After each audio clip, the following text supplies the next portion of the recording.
Den letzten Tag habe ich damit verbracht, Materialien des nordkoreanischen Fernsehens zu schauen und habe eine ganze Bandbreite an Emotionen erlebt, von Schock bis Verwirrung. Das Erste, was ins Auge fällt, ist das Gefühl einer parallelen Welt, in der alle Informationen in einem bestimmten Ton präsentiert werden, mit einem klaren Ziel.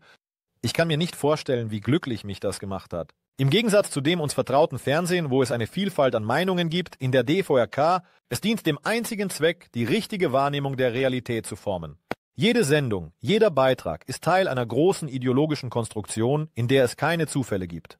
Die Sprecher sprechen in einem besonderen Ton, feierlich, als ob sie über etwas Schicksalhaftes berichten. Nicht bei mir und den Rollen im Süden. Selbst die alltäglichsten Nachrichten werden als historische Ereignisse präsentiert. Es fühlt sich an, als ob der Zuschauer nicht nur zuhören, sondern die Wichtigkeit jeder Phrase verinnerlichen soll. Aber das Erstaunlichste ist, worüber genau in den Nachrichtensendungen gesprochen wird. Wenn man den nordkoreanischen Nachrichtenkanal einschaltet, könnte man denken, dass außerhalb des Landes Chaos herrscht. Die Hauptbotschaft der meisten Sendungen: Die Welt außerhalb zerfällt schnell, die Menschen dort leiden und der einzige sichere und stabile Ort ist die DVRK. Proteste, Wirtschaftskrisen, Naturkatastrophen. Wenn so etwas irgendwo im Ausland passiert, wird es zum Anlass für große Berichte. Die Aufnahmen von Unruhen können alt sein, aber sie werden so präsentiert, als ob sie gerade jetzt passieren. Und das Wichtigste, es gibt keinen Kontext. Es werden einfach Aufnahmen von Problemen gezeigt. Danach erklärt der Sprecher selbstsicher, dass das westliche System zusammenbricht. Der Kontrast wird sofort geschaffen. Sobald der Bericht über die Katastrophen im Ausland endet, folgt sofort ein Bericht darüber, wie wunderbar das Volk Nordkoreas lebt. Glückliche Arbeiter, perfekte Ernten, wissenschaftliche Durchbrüche. Das vermittelt dem Zuschauer das Gefühl, dass es außerhalb der DVRK nichts als Zerstörung gibt. Aber es gibt einen wichtigen Punkt, der das nordkoreanische Fernsehen noch ungewöhnlicher macht: das Fehlen von Werbung. Wenn in den meisten Ländern Werbung der Motor der Wirtschaft ist, existiert sie in Nordkorea einfach nicht. Hier verkauft niemand Waren, wirbt nicht dafür, etwas Neues zu kaufen, lockt nicht mit Rabatten.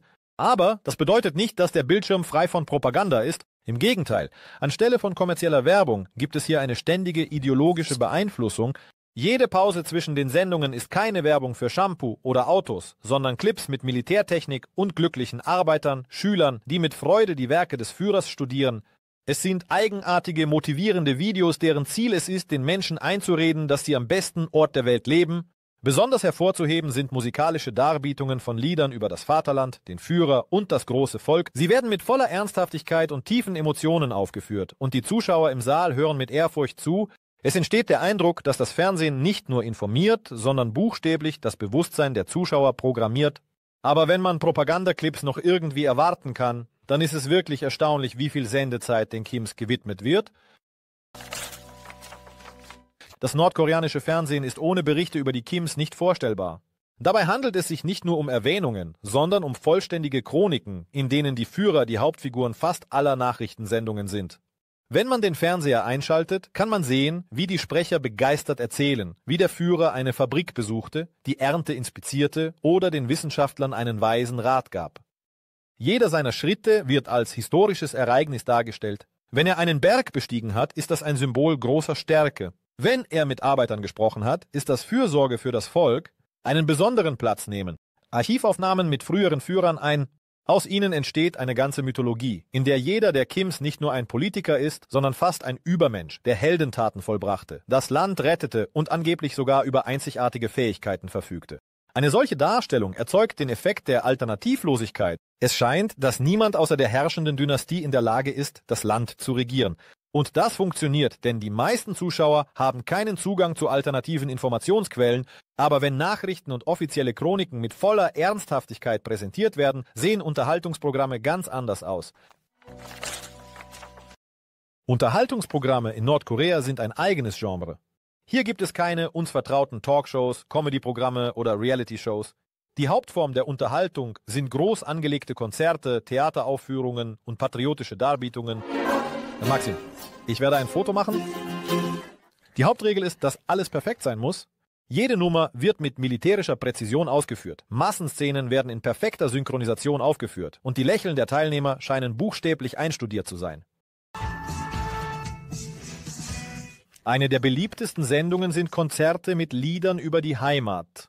Die Zuschauer im Saal hören ihnen mit aufrichtiger Ehrfurcht zu und am Ende können sie sogar vor überwältigenden Emotionen weinen. Manchmal werden solche Auftritte von chronikartigen Einspielungen begleitet, damit die Zuschauer nicht vergessen, wofür das alles ist. Neben Konzerten gibt es Dokumentarfilme, die über das Leben der Menschen berichten, aber alle folgen einer Linie. Im Land gibt es keine Probleme, die Menschen sind glücklich und die Armee und der Führer schützen sie vor jeglichen Bedrohungen. Es stellt sich die Frage, auf welchen Geräten dieser Inhalt überhaupt angesehen wird. Denn das Internet ist in der DVRK praktisch verboten und von Streamingdiensten kann keine Rede sein. Das Fernsehen in Nordkorea ist die einzige Informationsquelle für die meisten Einwohner, aber die Situation mit den Fernsehern selbst ist nicht so eindeutig. Im Gegensatz zu entwickelten Ländern, wo jeder das Modell nach seinem Geschmack wählen kann, wird die Technik hier streng vom Staat kontrolliert. Fernseher in der DVRK gibt es in zwei Arten, im Land hergestellte und aus China importierte. Die eigene Produktion ist äußerst begrenzt und die meisten lokalen Modelle sind veraltete Geräte, die aussehen, als wären sie vor mehreren Jahrzehnten hergestellt worden. Modernere Varianten kommen aus China, jedoch mit einer wichtigen Besonderheit: Sie sind mit einem speziellen Schutz ausgestattet, der alle ausländischen Kanäle blockiert. Ein weiterer interessanter Fakt: In den Fernsehern der DVRK sind nur staatliche Kanäle programmiert. Die Bewohner können nicht einfach Satellitenfernsehen empfangen oder alternative Informationsquellen finden. Wenn jemand versucht, das System zu hacken oder ausländische Sendungen zu sehen, kann das ernsthafte Konsequenzen haben. Nicht jede Familie besitzt einen Fernseher, besonders in armen Gegenden. Viele schauen Sendungen an öffentlichen Orten, zum Beispiel in Arbeitsbereichen oder bei speziellen Versammlungen, wo nur die richtigen Programme gezeigt werden. Aber selbst wenn jemand einen Fernseher hat, bedeutet das nicht, dass er ihn jederzeit anschauen kann. Das Programm wird hier nach einem strengen Zeitplan ausgestrahlt und abends enden die Sendungen und der Bildschirm schaltet sich einfach ab. Aber wenn das Fernsehen so eingeschränkt ist, wer schaut es dann? Haben die Menschen eine Wahl? Das nordkoreanische Fernsehen ist nicht nur eine Informationsquelle, sondern ein obligatorischer Teil des Lebens der Bürger. Es wird nicht nur geschaut, weil es interessant ist, sondern weil es so vorgeschrieben ist. In Betrieben, Bildungseinrichtungen und in der Armee sind die Fernseher fast immer eingeschaltet. Die Menschen sind gezwungen, Sendungen an öffentlichen Orten zu schauen, und sie zu ignorieren ist bereits ein Risiko. In einigen Fällen ist die Anwesenheit beim kollektiven Fernsehen obligatorisch. Es wird sogar festgehalten, wer gekommen ist und wer nicht. Auch in Familien nimmt der Fernseher einen wichtigen Platz ein. Besonders aufmerksam werden die offiziellen Nachrichten geschaut, die als Hauptquelle der Wahrheit präsentiert werden. Wenn jemand Zweifel äußert oder das Gesehene kritisiert, kann das zu ernsthaften Konsequenzen führen.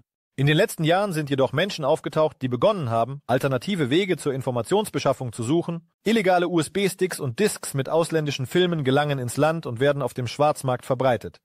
Sie werden heimlich angeschaut, unter Androhung von Strafe, aber für viele ist es der einzige Weg, um zu erfahren, wie die Welt außerhalb der DVRK funktioniert. Nichtsdestotrotz bleibt das Fernsehen das Hauptinstrument zur Kontrolle des Bewusstseins. Selbst wenn im Fernsehen Sportspiele gezeigt werden. Nordkorea, ein Land, in dem Sport nicht nur Unterhaltung ist, sondern Teil der staatlichen Ideologie. Wenn man Sportsendungen einschaltet, kann man feststellen, dass sie hier nicht als Wettkämpfe oder spektakuläre Shows präsentiert werden, sondern als Demonstration der Stärke der Nation und der Überlegenheit über den Rest der Welt. Normale Sportübertragungen sind selten. Es gibt fast keine Live-Berichterstattung von internationalen Turnieren, und wenn große Ereignisse gezeigt werden, dann nur in stark bearbeiteter Form. Zum Beispiel, wenn ein nordkoreanischer Sportler gewinnt, wird lange und stolz darüber gesprochen, wobei der unerschütterliche Geist und die Treue zur Heimat betont werden. Aber wenn er verliert, wird dieser Fakt entweder verschwiegen oder so dargestellt, als hätte er gegen unglaubliche Schwierigkeiten gekämpft, die die Gegner absichtlich geschaffen haben, um den Sieg zu verhindern. Ein weiterer interessanter Punkt ist das Fehlen von Werbung während der Sportübertragungen. Im Gegensatz zu den meisten Ländern, in denen Sportereignisse von Sponsorenspots und Markenlogos begleitet werden, gibt es das in Nordkorea nicht. Stattdessen werden patriotische Parolen, Aufnahmen von den Trainings der Sportler und feierliche Reden gezeigt, in denen die Siege weniger dem Können der Athleten als vielmehr der weisen Führung des Landes zugeschrieben werden. Eine der beliebtesten Sportsendungen sind die Armeewettkämpfe. Sie sehen aus wie eine Mischung aus militärischen Übungen und sportlichen Prüfungen. Hindernislauf in voller Ausrüstung, Granatenwerfen anstelle des üblichen Speers, Schwimmen im eiskalten Wasser. All das wird mit so viel Pathos präsentiert, dass es scheint, als wäre es nicht nur Sport, sondern eine Vorbereitung auf eine große Mission. Aber noch mehr Aufmerksamkeit wird dem Kino gewidmet. Der nordkoreanische Film ist ein besonderes Genre, das schwer mit dem uns vertrauten Kino zu vergleichen ist. Kino in Nordkorea ist nicht nur Unterhaltung, sondern ein mächtiges Propagandainstrument. Schaltet man irgendeinen lokalen Film ein, bemerkt man sofort, dass er nicht um der Kunst willen geschaffen wurde, sondern um bestimmte Ideale zu fördern. Im Mittelpunkt der meisten Handlungen stehen heroische Figuren, Die Hauptfiguren sind entweder Soldaten, die für das Vaterland kämpfen, oder Arbeiter, die im Namen eines großen Ziels arbeiten. Jede Geschichte ist so aufgebaut, dass sie die Hingabe an das Volk und das Land, Selbstaufopferung und den Hass auf Feinde zeigt. Ein eigener Bereich sind Filme über die Kims. Diese werden regelmäßig gezeigt und als echte historische Chroniken präsentiert, obwohl sie oft offensichtliche Mythen enthalten. Zum Beispiel gibt es Geschichten darüber, wie einer der Führer der DVRK seit seiner Kindheit Heldentaten vollbrachte, geniale Fähigkeiten besaß und sogar Technologien erfand, die in der Welt lange vor ihm existierten. Visuell erinnert das nordkoreanische Kino an alte sowjetische Filme. Strenger Schnitt, intensive Musik, übertriebene Emotionen der Schauspieler. Allerdings lässt die Qualität der Aufnahmen oft zu wünschen übrig und die Inszenierung der Szenen wirkt manchmal zu theatralisch. Ein weiterer wichtiger Punkt ist das Fehlen ausländischer Filme. Die Einwohner des Landes können keine westlichen Blockbuster, europäischen Dramen oder asiatischen Actionfilme sehen. Eine Ausnahme bilden alte sowjetische Filme, die als korrekt angesehen werden. Alles andere steht unter strengstem Verbot. Wenn wir die Filme geklärt haben, was schauen dann die Kinder und wie sehen nordkoreanische Zeichentrickfilme aus? Kindersendungen in der DVRK sind nicht einfach nur Zeichentrickfilme oder Unterhaltungssendungen. Sie sind ein mächtiges Instrument zur Bildung der Weltanschauung von klein auf. Normale Kindershows findet man hier kaum. Stattdessen gibt es patriotische Märchen, Geschichten über die Heldentaten des Volkes und der Führer des Landes, Animationsfilme, die Respekt vor der Autorität und Hass auf die Feinde einflößen. Zum Beispiel ist einer der bekanntesten Zeichentrickfilme die Geschichte eines mutigen Jungen, der Spione entlarvt und das Land rettet.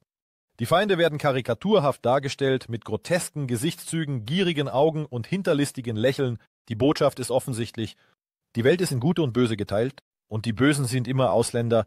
Andere Sendungen lehren Kinder, fleißig und gehorsam zu sein. Sie zeigen, wie kleine Helden den Erwachsenen helfen und schon in jungen Jahren ihre Verantwortung gegenüber dem Land erkennen. Lachen, Leichtigkeit, Naivität. All das wird hier auf ein Minimum reduziert. Es ist wichtig, dass das Kind nicht nur unterhalten wird, sondern schon von klein auf versteht, dass sein Hauptziel ist, ein treuer Bürger zu sein. Es gibt auch Kinderkonzerte, bei denen die kleinen Lieder über den großen Führer, das Vaterland und die Armee singen. Diese Aufführungen finden mit unglaublichem Ernst statt. Die Kinder singen mit feierlichen Gesichtern und die Zuschauer schauen sie mit Stolz an. Ein solches Erziehungssystem formt Menschen, die von klein auf Propaganda als etwas Natürliches wahrnehmen. Und wenn man dir von Kindheit an die richtige Geschichte erzählt, wird auch dein Verständnis der Vergangenheit genauso geformt, wie es der Staat wünscht. Geschichte ist in Nordkorea nicht nur eine Wissenschaft, sondern ein wichtiger Bestandteil der staatlichen Ideologie. Schaltet man ein Geschichtsprogramm ein, kann man sehen, dass die Vergangenheit hier so interpretiert wird, wie es vorteilhaft ist für die Behörden. Das Hauptmerkmal der Geschichtsvermittlung ist die Heroisierung des eigenen Landes und die Dämonisierung der Feinde. Jeder Krieg, jeder Konflikt, jedes Ereignis wird dargestellt. Einerseits war die DVRK immer im Recht, hat immer gesiegt und immer unter aggressiven äußeren Kräften gelitten, was besonders am Beispiel des Koreakriegs deutlich wird. In den offiziellen Chroniken wird erzählt, dass der Krieg von den westlichen Ländern begonnen wurde und Nordkorea sich nur heldenhaft verteidigte. Dabei werden die tatsächlichen Fakten, die der staatlichen Version unangenehm sind, völlig verschwiegen. Ein weiterer interessanter Punkt ist die Mythologie rund um die Führer. In historischen Sendungen kann man Geschichten darüber hören, wie der Gründer des Landes, Kim Il-sung, die japanischen Besatzer besiegte, von seinen unglaublichen militärischen Heldentaten, davon, wie er Dinge vollbrachte, die ihm in Wirklichkeit einfach nicht möglich waren. Solche Verzerrungen der Geschichte formen bei den Zuschauern eine klare Wahrnehmung der Welt. Die Vergangenheit der DVRK war von Kampf geprägt. Das Land war immer Opfer äußerer Aggression und die Führer retteten immer das Volk. Und das funktioniert, denn die Sprecher, die all diese Geschichten verbreiten, tun dies mit einer solchen Überzeugung, dass es scheint, als würden sie selbst daran glauben. Und vor allem, sie ändern sich fast nie. Es gibt ein interessantes Phänomen im nordkoreanischen Fernsehen. Die Nachrichtensprecher, sie übermitteln nicht nur Informationen, sie sind die Gesichter des Regimes. Und was interessant ist, sie bleiben jahrzehntelang auf dem Bildschirm. Wenn in anderen Ländern die Sprecher wechseln und neuen Gesichtern Platz machen, ist es in der DVRK anders. Die gleichen Personen lesen über Jahrzehnte hinweg die Nachrichten und ihr Stil bleibt unverändert. Sie sprechen selbstbewusst, laut und mit klarer Diktion. Manchmal wirken ihre Intonationen zu emotional, als ob sie nicht nur Informationen übermitteln, sondern ein patriotisches Gedicht vortragen. Die bekannteste Sprecherin Nordkoreas ist Ri Chun-hee. Sie wurde zum Symbol des nordkoreanischen Fernsehens. Man kann sie in den wichtigsten Nachrichtensendungen sehen, wenn über bedeutende Ereignisse berichtet wird. Ihre Stimme klingt, als ob sie nicht nur über Ereignisse spricht, sondern über schicksalhafte Dinge, die die Welt verändern werden. Diese Beständigkeit vermittelt den Zuschauern ein Gefühl der Stabilität. Die gleichen Gesichter, der gleiche Ton, die gleichen Ausdrücke. Das Fernsehen wird nicht nur zu einer Informationsquelle, sondern zu einem Symbol der Ewigkeit des Regimes. Aber das Erstaunlichste sind die Emotionen, die in jeder Sendung präsent sind. Manchmal wirken sie so dramatisch, dass sie inszeniert erscheinen. Wenn man sich nordkoreanische Sendungen genau ansieht, kann man feststellen, dass Emotionen dort einen besonderen Platz einnehmen. Hier berichten die Menschen nicht nur über Nachrichten, sie erleben sie. Eines der eindrucksvollsten Beispiele ist die Ankündigung des Todes des Führers. Als in den Nachrichten über den Tod von Kim Jong-il berichtet wurde, meinte dort weinten die Nachrichtensprecher live auf Sendung, konnten kaum sprechen und dieser Moment wurde im ganzen Land übertragen. Theatralik ist überall präsent, wie die Menschen auf die Reden des Führers reagieren, wie sie bei Konzerten applaudieren, wie die Zuschauer in Begeisterung erstarren, wenn sie Lieder über die Heimat hören. Die Emotionen sind hier bis zum Äußersten gesteigert, niemand darf gleichgültig bleiben. Das erzeugt den Effekt eines kollektiven Erlebnisses. Die Menschen sehen, wie andere weinen und fühlen, dass sie dasselbe empfinden müssen. So formt das Fernsehen nicht nur eine Meinung, sondern ein Gefühl. Aber es gibt Dinge, über die im nordkoreanischen Fernsehen nie gesprochen wird. Trotz des Rund-um-die-Uhr-Sendebetriebs und eines breiten Spektrums an Programmen hat das nordkoreanische Fernsehen strenge Einschränkungen bei bestimmten Themen. Einige Dinge existieren hier einfach nicht. Sie werden nicht erwähnt, nicht diskutiert und der Zuschauer ahnt nicht einmal, dass solche Informationen überhaupt existieren könnten. Das erste und wichtigste verbotene Thema ist das Leben außerhalb des Landes. Wenn in den Nachrichten andere Staaten erwähnt werden, dann nur im negativen Kontext. Es werden jedoch niemals echte Aufnahmen des Lebens gewöhnlicher Menschen im Ausland gezeigt. Nordkoreanische Zuschauer sehen nicht, wie moderne Städte aussehen, welche Technologien in der Welt existieren oder wie einfache Familien in anderen Ländern leben. Das zweite Thema ist Armut und Probleme im Land. Über Schwierigkeiten in der Wirtschaft, Nahrungsmangel und den niedrigen Lebensstandard wird in keiner Sendung gesprochen. Wenn irgendwo Naturkatastrophen oder wirtschaftliche Schwierigkeiten auftreten, wird dies ausschließlich aus der Perspektive dargestellt. Das Volk hat sich vereint und alles dank der Führung überwunden. Das dritte verbotene Thema ist Desertion und Flucht. Obwohl von Zeit zu Zeit Enthüllungssendungen über Verräter des Vaterlandes auf dem Bildschirm erscheinen, sagt kein Beitrag, dass Menschen das Land verlassen, weil das Leben dort schwer ist. Vielmehr werden sie als schwach dargestellt, von Feinden getäuscht und in schreckliche Bedingungen im Ausland geraten. Das vierte verbotene Thema ist die Kritik an der Regierung. Es gibt nicht einmal einen Hinweis auf die Möglichkeit eines Fehlers seitens der Führung. Alle ihre Entscheidungen werden als die einzig richtigen verkündet, und wenn es im Land irgendwelche Veränderungen gibt, dann ausschließlich, weil die Führung weise einen neuen Weg wählt. Ein solches System der Informationskontrolle macht das nordkoreanische Fernsehen nicht nur zu einer Nachrichtenquelle, sondern zu einem echten Instrument zur Schaffung einer künstlichen Realität. Nach einem ganzen Tag des Schauens lokaler Kanäle hat man das Gefühl, in einer anderen Welt zu sein. In einer Welt, in der die Vergangenheit umgeschrieben, die Gegenwart kontrolliert und die Zukunft vorbestimmt ist. Aber was bleibt nach all dem im Kopf? Wie fühlt sich das an? Einen Tag mit dem Schauen nordkoreanischen Fernsehens zu verbringen? Trotz der totalen Kontrolle über das Fernsehen existiert in Nordkorea ein Schattenmarkt für illegale Inhalte. Menschen riskieren ihre Freiheit, um herauszufinden, was außerhalb ihres Landes passiert und nutzen dafür die unerwartetsten Methoden. Eine der häufigsten Methoden ist der Schmuggel von USB-Sticks und Festplatten mit ausländischen Filmen und Sendungen. Diese Datenträger gelangen hauptsächlich aus China über den Schwarzmarkt ins Land. Sie werden übergeben, geheim, meist unter dem Schutz der Nacht, und diejenigen, die sie verbreiten, nutzen komplexe Systeme von Codewörtern und vertrauenswürdigen Personen. Auf solchen USB-Sticks findet man koreanische Dramen aus Südkorea, westliche Filme, Nachrichtenberichte und sogar Unterhaltungsshows. Aber das Interessanteste sind die illegalen Aufnahmen von realen nordkoreanischen Ereignissen, die von den Bürgern selbst gefilmt wurden. Manchmal kann man auf den Untergrundmärkten Videos mit den tatsächlichen Lebensbedingungen im Land bekommen, die mit Handys aufgenommen wurden. Ins Ausland geschmuggelt? Eine andere Möglichkeit, einen Kanal zu abonnieren: Untergrundradiosender. Obwohl die meisten Radiogeräte in der DVRK nur auf lokale Frequenzen eingestellt sind, finden geschickte Tüftler Wege, die Empfänger zu modifizieren, um Signale aus Südkorea, China und sogar den Vereinigten Staaten zu empfangen. Besonders beliebt sind Radiosendungen, die von südkoreanischen Sendern ausgestrahlt werden und über die tatsächliche Lage in der Welt berichten. Es gibt sogar Versuche, ein Untergrundfernsehen zu organisieren. In einigen Grenzgebieten schaffen es die Menschen, Signale des südkoreanischen Fernsehens mit selbstgebauten Antennen zu empfangen. Das ist unglaublich riskant, da das Entdecken solcher Geräte zu schweren Strafen führen kann, aber für viele ist es die einzige Möglichkeit zu sehen, wie der Rest der Welt lebt. Trotz der strengen Kontrollmaßnahmen suchen die Menschen weiterhin nach Wegen, die Wahrheit zu erfahren, und obwohl die nordkoreanische Propaganda allmächtig erscheint, erweist sich der menschliche Drang, die Welt zu verstehen, als stärker. Das nordkoreanische Fernsehen ist ein mächtiges Kontrollinstrument, aber selbst das kann die Menschen nicht vollständig von der Realität abschirmen. Diejenigen, die die Wahrheit erfahren wollen, finden Wege, dies zu tun, auch wenn sie dafür alles riskieren müssen.